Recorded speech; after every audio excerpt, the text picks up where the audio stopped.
नमस्कार, जय हिंद। मैं हूं आपका अपना रवि। हम बात करने जा रहे हैं एक ऐसे युद्ध की जिसने भारत और पाकिस्तान के बीच में लकीरें खींच दी। मैं बात करने जा रहा हूं कारगिल वॉर की। साल 1999। पाकिस्तान से कुछ घुसपैठिए भारत में आते हैं और आकर के पहाड़ियों में छुप जाते हैं। 3 मई 1999 की बात है। जम्मू कश्मीर के एक गांव में एक व्यक्ति थे, तासी नामग्याल। ये व्यक्ति, इनकी याक खो गई थी और इस याक को ढूंढते हुए ये दूर पहाड़ियों में निकल गए थे।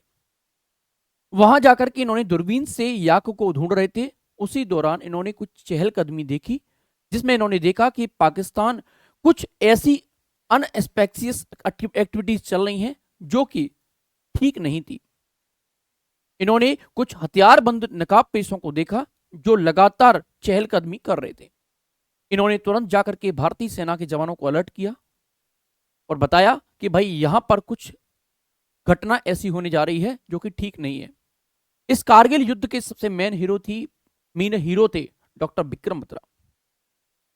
आज हम पूरी कहानी लेकर के आए हैं कारगिल युद्ध की। उसी दौरान अटल बिहारी वाजपेयी ने कहा था, दुनिया ने हमें शांति के रूप में देखा है, लेकिन हम शांति की रक्षा के लिए अपने कर्तव्यों का किस तरीके से निर्वहन कर सकते हैं, दुनिया अब हमें इस प्रकार से देखेगी। हम बात करेंगे कारगिल युद्ध के इस जवान की। कारगिल युद्ध की शुरुआत 3 मई 1999 को हुई थी। जैसा कि मैंने बताया, तासी नामग्याल करके व्यक्ति हैं जो याक को ढूंढ रहे हैं अपनी को। पाकिस्तान ने ऊंची पहाड़ियों पर 5000 से ज्यादा सैनिकों के साथ घुसपैठ करके कब्जा करना शुरू कर दिया। कारगिल युद्ध जम्मू और कश्मीर के कारगिल, अब लद्दाख के केंद्रशासित प्रदेश में एक जिले में एलओसी पर लड़ा गया था। इस युद्ध के बारे में यदि मैं चर्चा करता हूं तो यहां पर यह था कारगिल का वो युद्ध। यहीं पर श्रीनगर के आसपास कुछ एलओसी जो आप लोग देख रहे हैं यहां पर लाइन ऑफ कंट्रोल, ये जो आप देख रहे हैं इस लाइन ऑफ कंट्रोल पर क्या कर लिया था, पाकिस्तान में कुछ घुसपैठियों ने कब्जा कर लिया था। भारतीय सेना ने पाकिस्तानी सैनिकों को खदेड़ने के लिए ऑपरेशन विजय चलाया।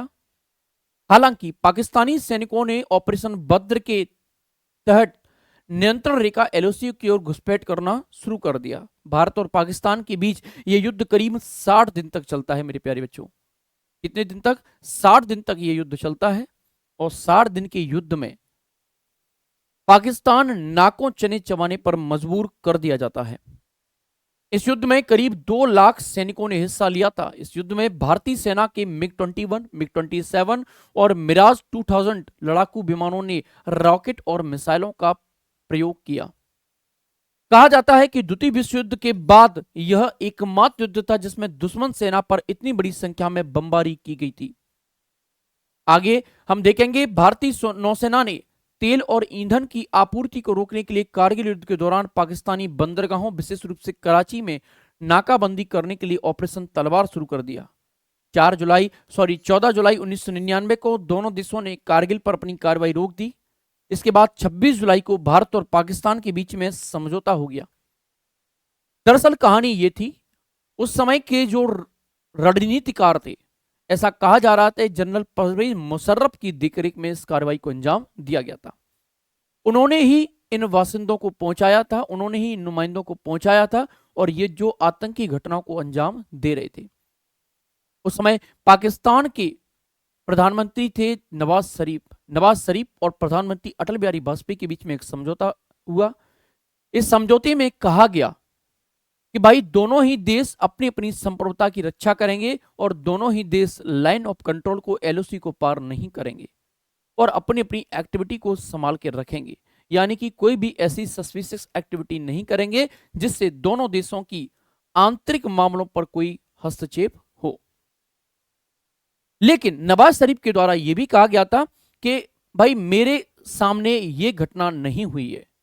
मुझे नहीं मालूम था, नवाज शरीफ ने यह भी हस्तक्षेप करते हुए कहा कि मेरे सामने नहीं हुआ है कि आखिर ऐसा क्या किया गया था। एक प्रधानमंत्री पद पर बैठा हुआ व्यक्ति जब ये नहीं देख पाता है कि उसकी सैन्य व्यवस्थाएं जो है किस प्रकार से चल रही हैं, तब ऐसा ही होता है।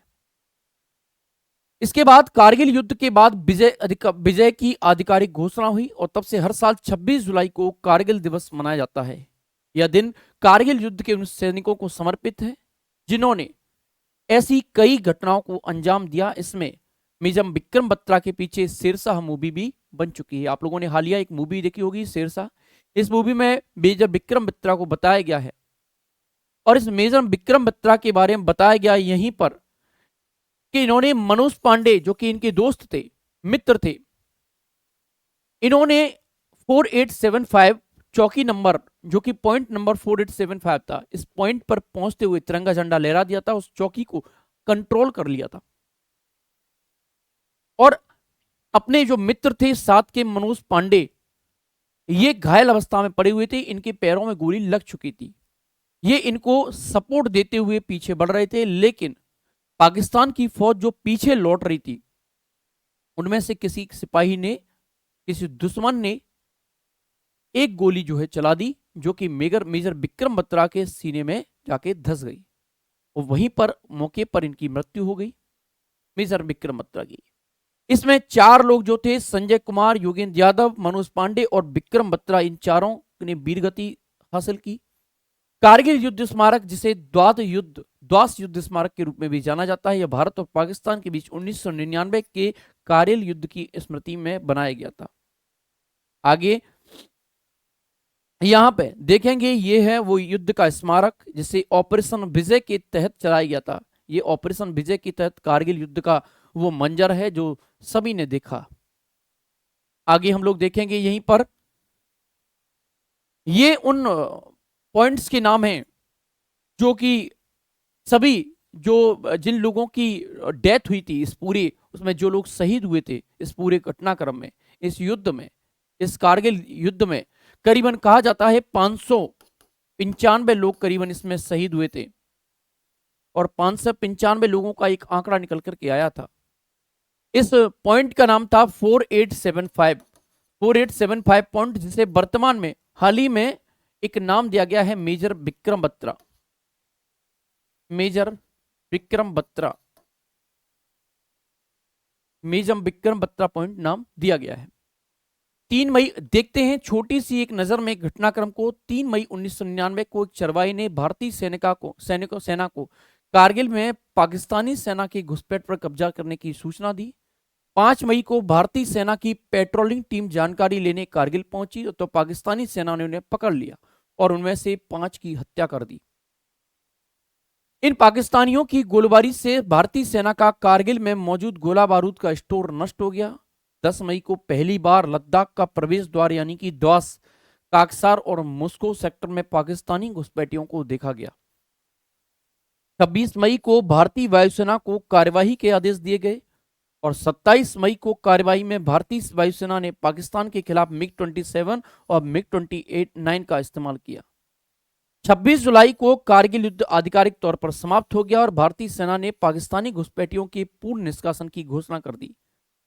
कहा जाता है कि इस युद्ध में भारतीयों ने पाकिस्तानी सैनिकों को या पाकिस्तान के उन दुश्मनों को जो कि नकाब पोष आए थे उनको दौड़ा दौड़ा के मारा था। यह कारगिल का युद्ध है जिसने देश के अंदर एक अलौकिक क्षमता विकसित कर दी थी। प्रधानमंत्री अटल बिहारी वाजपेयी का संक्षिप्त में इंटरव्यू आया था, साक्षात्कार आया था, जिसमें कहा था भारत अपनी स्वाधीनता से समझौता नहीं करेगा, भारत अपने उसूलों से समझौता नहीं करेगा, किसी कीमत पर नहीं करेगा। और उसी का परिणाम रहा कि कारगिल जैसा एक युद्ध हुआ जो कि मैंने बताया कि विश्व युद्ध के बाद ऐसा युद्ध हुआ जिसमें सबसे ज्यादा भारत को नुकसान भी उठाना पड़ा था। और ऐसे युद्ध मैंने अक्सर बताया है कि युद्ध हमेशा किसी भी देश की समस्या का सबसे बड़े कारण होते हैं। आतंकवाद किसी भी देश का एक सबसे बड़ा कारण हो सकता है। हमें आतंकवाद से बचना चाहिए। यह था पूरा घटनाक्रम कारगिल युद्ध का। ऐसे ही आप लोग प्लीज कमेंट करिएगा किस घटनाक्रम पर अगली सीरीज में लेकर के आऊं। तब तक के लिए जय हिंद, जय भारत।